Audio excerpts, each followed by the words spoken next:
최근 세계 방산 전문 매체와 주요 외신들이 동시에 주목한 하나의 기술이 있다. 전투기나 미사일의 형상이 아니라 레이더도 아니고 추력 수치도 아니다. 눈에 보이지도 않는 두께가 머리카락보다 얇은 한 겹의 코팅 기술이 미국과 유럽이 50년 동안 쌓아올린 엔진 기술의 성벽을 흔들고 있다. 섭씨 1300도. 이 숫자는 항공 엔진 기술에서 단순한 온도가 아니다. 이 온도를 안정적으로 견디느냐 못 견디느냐에 따라 국가가 전투기 엔진을 만들 수 있는 나라인지 아니면 영원히 수입에 의존해야 하는 나라로 갈린다. 지금까지 이 영역은 철저히 봉인된 세계였다. 미국과 유럽은 수십 년간 막대한 예산을 투입해 초고온 내열 코팅 기술을 독점해 왔고 동맹국에게조차 핵심 공정은 공개하지 않았다. 엔진을 파는 것이 아니라 전쟁의 생명줄을 쥐고 있었기 때문이다. 그런데 최근 해외 외신들은 한국 연구진이 이 절대 영역에 발을 들였다고 평가했다. 실험실 성과가 아닌 실제 발전용 가스터빈에 적용했고 실내 내구성 검증까지 마친 기술, 곧 항공기, 엔진과 무인기, 미사일 엔진까지 확장 가능하다는 점에서 파급력은 상상을 넘어선다. 외신들이 충격을 받은 이유는 단순하지 않다. 미국과 유럽이 50년 넘게 쌓아온 기술을 한국이 단숨에 따라잡았다는 표현까지 등장했다. 중국이 같은 수준에 도달하려면 최소 20년은 걸릴 것이라는 평가도 나왔다. 이 기술은 단순히 온도를 견디는 코팅이 아니다. 엔진의 수명을 늘리고 출력을 안정시키며 유지 비용을 낮추는 핵심 열쇠다. 전투기의 성능은 추력에서 시작되지만 전쟁 지속 능력은 엔진 수명에서 갈린다. 지금까지 한국은 언제나 이 마지막 문턱에서 멈춰 서 있었다. 기체를 만들 수 있어도 엔진의 심장은 외국에 의존해야 했다. 수출 통제와 부품 공급 중단이라는 보이지 않는 족쇄는 항상 따라붙었다. 하지만 이번 성과는 그 구조 자체를 흔든다. 내열 코팅 기술은 엔진 개발의 마지막 퍼즐로 불려왔던 영역이다. 이 장벽을 넘지 못하면 독자 엔진은 영원히 불가능하다는 회의론이 지배적이었다. 그런데 이제 상황이 바뀌고 있다. 한국은 더 이상 단순한 추격자가 아니라 자신만의 길을 만들 수 있는 단계로 올라서고 있다. 그리고 이 변화의 중심에는 KF-21이라는 이름이 놓여있다. 항공 엔진에서 진짜 전쟁은 불꽃이 튀는 연소실이 아니라 그 불꽃을 얼마나 오래, 얼마나 안정적으로 견디느냐에서 시작된다. 엔진 내부는 순간적으로 섭씨 1800도에 가까운 극한 환경에 노출된다. 아무리 강한 합금이라도 이 온도를 그대로 버텨내는 것은 불가능하다. 그래서 등장한 것이 초고온 내열 코팅 기술이다. 이 코팅층은 육안으로 거의 보이지 않을 정도로 얇지만 엔진 전체의 운명을 좌우하는 핵심 요소다. 금속 표면 위에 형성된 이 미세한 층은 고온 산화와 마모를 동시에 억제하며 합금이 한계에 도달하기 전에 방패 역할을 수행한다. 문제는 이 기술이 극도로 까다롭다는 점이다. 조금만 균열이 생겨도 엔진 내부 온도는 순식간에 폭주한다. 점 코팅 두께, 결정립 구조, 산화 저항성이 모든 요소가 정밀하게 맞물리지 않으면 수천 시간의 안정적 운용은 꿈에 불과하다. 바로 이 지점에서 미국과 유럽은 50년 동안 독주해왔다. 막대한 예산과 수많은 실패를 감수하며 초고온 코팅 기술을 쌓아 올렸고 그 결과 전투기 엔진 기술의 정점에 올라섰다. 이 분야는 철저히 봉인되었고 동맹국조차 접근이 허용되지 않았다. 한국이 이번에 확보한 기술은 섭씨 1300도 이상을 안정적으로 견디는 나노 단위 내열 코팅이다. 중요한 점은 수치 자체가 아니라 이 기술이 이미 실제 발전용 가스터빈에 적용되었고 내구성 검증을 마쳤다는 사실이다. 즉 실험실의 이론이 아니라 산업 현장에서 작동하는 기술이라는 뜻이다.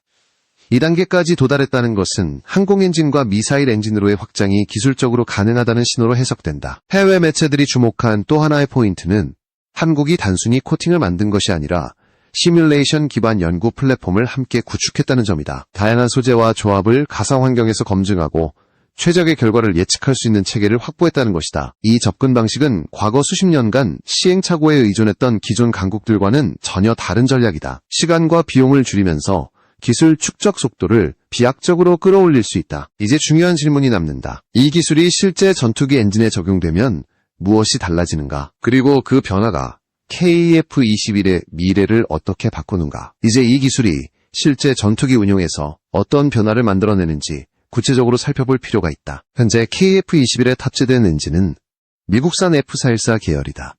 이 엔진은 성능 면에서는 이미 검증된 동급 최고 수준의 엔진이지만 수명과 비용이라는 현실적인 문제를 함께 안고 있다. F414 엔진의 평균 운용 수명은 약 4000시간 수준으로 알려져 있다. 문제는 이 수명이 단순한 숫자가 아니라는 점이다. 전투기 엔진은 일정 시간마다 부품 교체와 정비를 반복해야 하며 이 과정에서 발생하는 비용은 기체 가격의 30에서 40%에 달할 정도로 크다. 즉 전투기를 얼마나 많이 보유하느냐보다 얼마나 오래 안정적으로 운용할 수 있느냐가 실제 전력 유지의 핵심 요소가 된다. 그리고 이 지점에서 내열 코팅 기술의 가치가 드러난다. 한국의 내열 나노 코팅 기술을 적용할 경우 동일한 엔진 구조에서도 수명을 20에서 30% 이상 연장할 수 있다는 분석이 나오고 있다. 4000시간짜리 엔진이 4800시간에서 5200시간까지 늘어나는 것이다. 이 차이는 단순한 숫자 이상의 의미를 가진다. 정비 주기가 길어지고 부품 교체 횟수가 줄어들며 엔진 가동률은 자연스럽게 상승한다. 결과적으로 전시 상황에서 전투기를 더 오래, 더 자주 띄울 수 있게 된다. 비용 측면에서도 변화는 분명하다. KF-21 엔진 한 대를 30년간 운용한다고 가정할 경우 기존 방식으로는 유지비만 약 1억 달러에 달할 수 있다. 하지만 내열 코팅 기술을 적용하면 이 비용을 약 8천만 달러 수준으로 낮출 수 있다는 계산이 가능하다. 이 절감 효과는 단순히 예산을 아끼는 문제가 아니다. 전시 상황에서 엔진 부품을 외국에 의존하지 않고 자력으로 관리할 수 있다는 전략적 의미를 갖는다. 수출 통제나 부품 공급 중단이 발생하더라도 전력 공백을 최소화할 수 있는 기반이 된다. 지금까지 한국은 기체는 만들 수 있었지만 엔진의 심장은 항상 외부에 의존해야 했다. 면허 생산을 통해 많은 경험을 축적했지만 핵심 기술은 늘 지식재산권과 통제의 벽에 막혀 있었다. 그러나 내열 코팅 기술은 이 구조 자체를 흔들 수 있는 요소다. 완전한 국산 엔진으로 가는 길에서 가장 높은 장벽으로 평가받던 영역이기 때문이다. 이 장벽이 낮아지면 엔진 개발의 현실성은 급격히 높아진다. 결국 KF-21은 단순히 외국 엔진을 사용하는 전투기가 아니라 국산 엔진으로 전환 가능한 잠재력을 갖춘 기체로 위상이 달라지게 된다. 그리고 이 변화는 한국 방산 전략 전반에 연쇄적인 영향을 미치기 시작한다. 이제 시선을 한국 밖으로 돌려야 한다. 왜 이 기술이 해외 외신들로부터 미국과 유럽마저 긴장하게 만들었다는 평가를 받았는지 그 배경을 살펴볼 차례다. 항공엔진 기술의 정상에는 오랫동안 미국과 유럽이 자리하고 있었다. 그 이유는 단순히 자본이나 경험의 문제가 아니다. 엔진 내부의 초고온 환경을 통제할 수 있는 합금과 코팅 기술을 보유했기 때문이다. 미국의 대표적인 전투기 엔진은 섭씨 1800도에 달하는 고온에서도 안정적인 작동을 유지하며 6000시간을 넘는 평균 수명을 기록하는 것으로 알려져 있다. 이 성과는 하루아침에 만들어진 것이 아니다. 수십 년간의 실패와 막대한 예산, 그리고 철저한 기술 통제로 완성된 결과다. 유럽 역시 마찬가지다. 영국과 프랑스를 중심으로 한 엔진 기술은 합금과 내열 코팅 분야에서 독자적인 노선을 구축해왔고 이 기술은 방산 수출의 핵심 지렛대로 활용되어 왔다. 반면 중국은 지난 20년간 막대한 자금을 투입해 WS 계열 엔진 개발에 나섰지만 여전히 안정적인 고수명 엔진을 확보하지 못한 상태다. 수천 시간 운용을 보장하지 못하는 가장 큰 이유 역시 합금과 코팅 기술의 한계로 지적된다. 이 차이는 단순한 기술 격차가 아니다. 전쟁 지속 능력과 직결되는 국가 전략 자산의 차이다. 그래서 이 영역은 가장 늦게까지 봉인된 분야로 남아 있었다. 해외 외신들이 한국의 성과를 게임 체인저라고 평가한 이유도 여기에 있다. 한국은 기존 강국들이 걸어온 수십 년의 시행착오를 반복하지 않고 발전용 가스터빈과 군수 엔진을 동시에 연구하며 민군 기술 융합이라는 새로운 길을 선택했다. 여기에 시뮬레이션 기반 연구 플랫폼이 더해지면서 기술 축적 속도는 급격히 빨라졌다. 실험과 실패에만 의존하던 과거 방식과 달리 가상 환경에서 수많은 조합을 검증하며 가장 효율적인 해법을 찾아냈다. 이 접근 방식은 미국과 유럽조차 긴장하게 만드는 요소다. 기술 독점의 시간 장벽이 의외의 방식으로 무너질 수 있다는 가능성을 보여줬기 때문이다. 중국이 이 격차를 따라잡기까지 최소 20년 이상이 걸릴 것이라는 평가가 나온 것도 이런 구조적 차이를 고려한 분석이다. 단순히 돈을 쏟아붓는다고 해결될 문제가 아니라는 뜻이다. 이제 한국은 엔진 기술에서 영원한 추격자가 아니라 자신만의 궤도를 그릴 수 있는 위치에 올라섰다. 그리고 이 변화는 전투기 엔진을 넘어 더 위험하고 더 민감한 영역으로 확장되기 시작한다. 이 기술의 파급력은 전투기 엔진에서 끝나지 않는다. 진짜 변화는 더 빠르고 더 위험한 영역, 극초음속 무기체계로 확장되는 순간부터 시작된다. 극초음속 무기는 이름 그대로 마하 5 이상의 속도로 비행하는 무기체계다.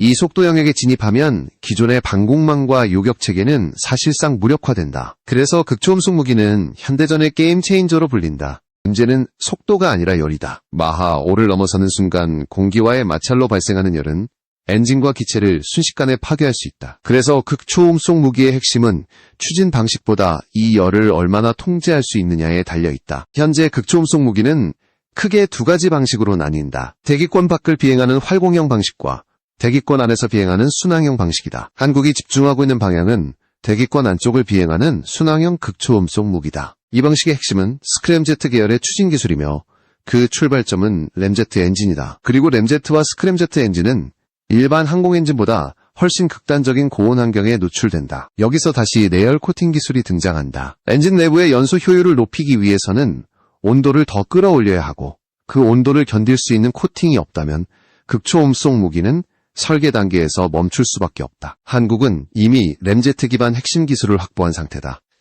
여기에 내열 나노 코팅 기술이 결합되면서 극초음속 무기 개발의 현실성은 이전과는 비교할 수 없을 정도로 높아졌다. 이 변화는 단순한 무기 하나의 문제가 아니다. 전투기와 미사일, 무인기와 발사체까지 하나의 기술축으로 묶이는 구조가 만들어진다. 엔진과 추진체의 공통 기술이 동시에 진화하기 시작하는 것이다. 해외 분석가들이 주목하는 이유도 여기에 있다. 전투기 엔진 기술을 확보한 국가는 극초음속 무기 개발에서도 유리한 고지를 점할 수밖에 없다. 한국은 지금 이 두 영역을 동시에 끌어올리고 있다. 결국 내열 코팅 기술은 눈에 보이지 않는 소재 기술이 아니라 한국 방산의 속도와 사거리를 한 단계 끌어올리는 촉매 역할을 하고 있다. 이제 이 기술이 의미하는 최종 지점에 도달한다. 내열 나노 코팅 기술은 하나의 부품이나 공정 개선이 아니라 한국 방산 구조 자체를 바꾸는 분기점이다. 엔진은 단순한 기계가 아니다. 전투기의 생명줄이며 국가 안보와 직결된 전략 자산이다. 그래서 미국은 50년 동안 이 기술을 철저히 비밀로 유지했고 동맹국에게조차 핵심을 공유하지 않았다. 한국이 이 영역에 진입했다는 사실은 더 이상 특정 국가의 승인 없이는 전력 유지가 불가능했던 시대가 끝나가고 있다는 신호다. 엔진의 수명과 성능, 정비 주기와 비용을 스스로 통제할 수 있는 단계로 이동하고 있다. 이 변화는 수출 경쟁력에서도 결정적인 차이를 만든다. 전투기 수출에서 엔진 국산화 여부는 구매 조건과 협상력에 직결된다. 부품 공급 중단이나 정치적 변수에 흔들리지 않는 무기는 구매국 입장에서 훨씬 매력적일 수밖에 없다. 또 하나 중요한 점은 산업 생태계다. 엔진 기술은 수많은 중소기업과 연구기관이 참여하는 종합산업의 결정체다. 내열 코팅 기술 하나만으로도 소재, 장비, 공정 분야에서 새로운 시장이 열린다. 이미 발전용 가스터빈에서 검증을 마친 기술은